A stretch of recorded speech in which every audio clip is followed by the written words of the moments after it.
For me. Okay, what do you do if you hit bone early on your IA? This happens a lot, and there's a couple things you can do. So the first one, I am going to hit bone early, obviously, with this one. My barrel's at my corner of my lip, and I'm already hitting bone. So if I'm barely under the tissue and I hit bone, I want you to get a brand new spot. There's no way we're going to be able to push through that. Open real big for me.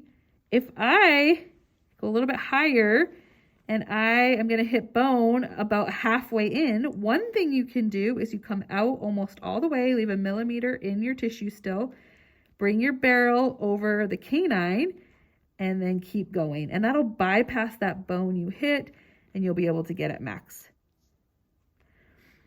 If you're barely under the tissue, find a new location. But if you're almost there, you can bypass the bone by moving your barrel a little bit more mesial to get around that bone that you hit.